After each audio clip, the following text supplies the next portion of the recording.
All right, so October 14, I told you I'd bring you some this pipe stuff.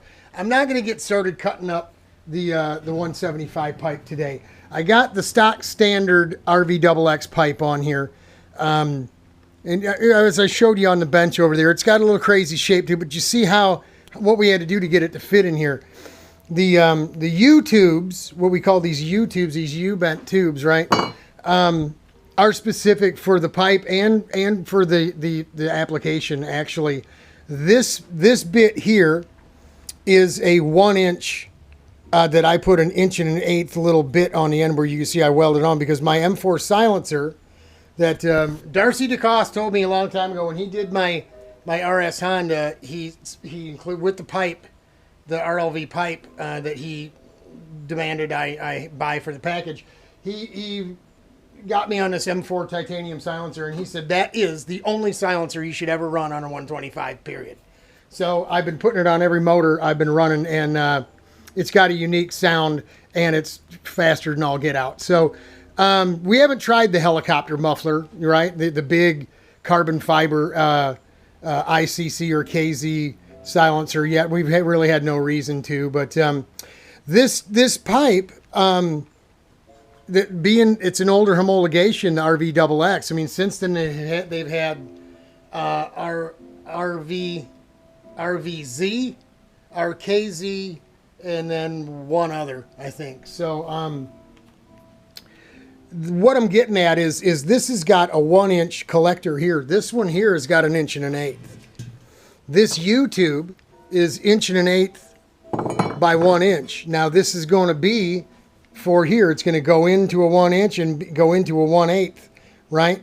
And so you had this progressive exhaust for a while. I mean, back in the day, a while back, especially with the RVS, it was just all 1 inch.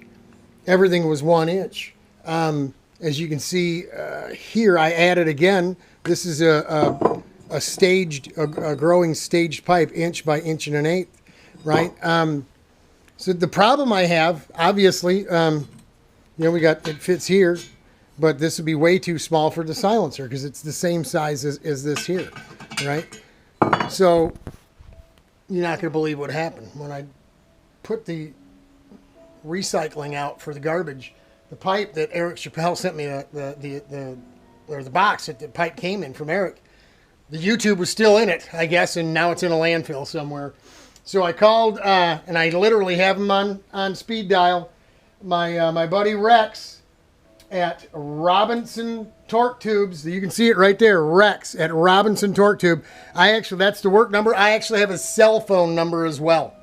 I've dealt with Rex. He's awesome. He's sent me bent pieces of tubing, all different kinds of stuff. He says, how about I just charge you like $10? He says the shipping's going to cost more than the stuff, and he actually felt bad. So there's still honest guys in the go-kart business. So he's going to send me, like today being Thursday, he said he's in Minnesota, I think, or somewhere out South Dakota, North Dakota, somewhere out west of here. He says, I think I can still get it in the mail today. It's shipped out today. So knock wood, if we get it Monday, Tuesday, it'll give us 1 day to cut it, twist it, tune it, try to get this pipe on this cart. So we'll where I'm going to set this one up, make sure everything's in place, because this is the pipe that came with the motor. Obviously, not going to work all that much different, I guess, with the porting than it would have before. But we got the big carb. We want the big volume pipe as well. So I'm going to go ahead, as I'm going to show you here, where the long yellow lines are here are the, man, I want this thing to stand up by itself so I can use my fingers. Okay, let's try it out. Let's try it back in here. These long yellow lines are where the cones come together. So there's a seam from here to here. Same with this here. These are seams. There's no more seams here to seam changes.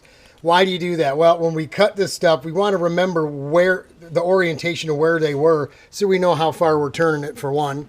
And it just gives us a map, so to speak, of what we're doing and how we're changing it. It just helps you understand what you're doing. Every one of these places is going to need to be cut here, here, here, probably all these planes are going to have to be it's going to have to be torn apart. It's such a sharp, tight bend, and to straighten this thing out like this here, without it being rounded down and rounded around and rounded up and all that, we want to make this as smooth and as a transition as possible. I got a feeling the length of this pipe is going to put this thing out way too big. We want to eventually move this radiator back to the front of the cart. We know this size radiator is what we need to cool the cart down. We know that the intake track of the air box itself needs to be very long. Preferably, as you see, it grows quite exponentially from this big to that big, and that's what it needs to do. And it needs to be long in the process as well, so when the air comes in, it doesn't get packed tight full, and then air, come out and around, not being able to get in because it's tight full of air. You got high pressure in there. And maybe someday I'll take you in on the computer and show you the fluid dynamics of all that stuff. I've got some nice stuff that Phil Davis over at CPI sent me. Theory, design. I think the actual water cooling and air box and testing and all that was on Formula SAE car, but still it doesn't matter. Water cooling's water cooling. And how that duct needs to be shaped and the length of it.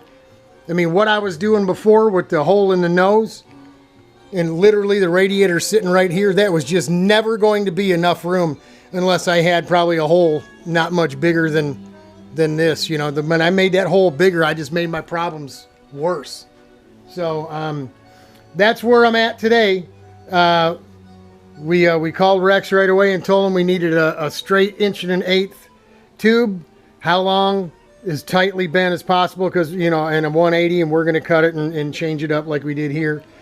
This was the original pipe from the RVS when we first put the ICC motor on this cart, because we had the Honda on it for so long. Then we went to this when we went to the 1 by 1.1/8. And it was a little bit different. This fits the pipe we took off with the RVS motor we took off. A little different. This just got some booger welds on it. I wanted to make something look a little nicer. No one sees it anyway, so it just doesn't matter. This is pretty much plug and play. If we can get the other pipe to fit the mounting and stuff in relatively the same spot, we can try both pipes, which is... That's why we're going. We're going to test, right? We obviously want to run both pipes at Johnny's. So there you go. We can throw the helicopter muffler on, the carbon fiber Alto exhaust or whatever they call it. We could try a bunch of things, but that's where I'm at right now. I'm not going to get started on this because it's already 5 o'clock. That's a lot of cutting, and we'll just take the TIG and fuse it together. Just to hold it in place as we're fitting it up. Not going to bother to try to hit it with the MIG or nothing. We'll cut it. We'll clean the inside real good. Acetone everything down so it's good and clean. And again, our buddy Kerry Yunk, to us, Kerry Peace, he told us to weld up these pipes and to do it in a quality way. Not just to make it look like that machine weld, but to do it without overheating the pipe and causing it to crack and break under use, because it gets pretty hot in there. You got flames in there. I've had them break before, where we've welded them together from the undue amount of heat we put into it. We weld it back together with MIG wire. We TIG weld it, and we use MIG wire as the filler. It keeps the heat very small and intensely, and the beads are small, so the heat doesn't get too out of hand, and it doesn't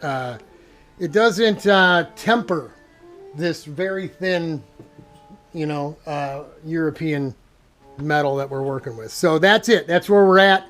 Hopefully by the end of the day tomorrow on Friday, this is all set up on the car. Rich can do his welding over the weekend.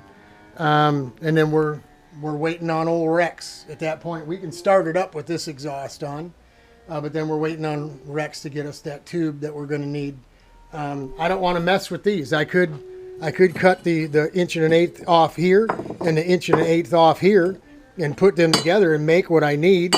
But these are specific. That's one specific for what we're doing.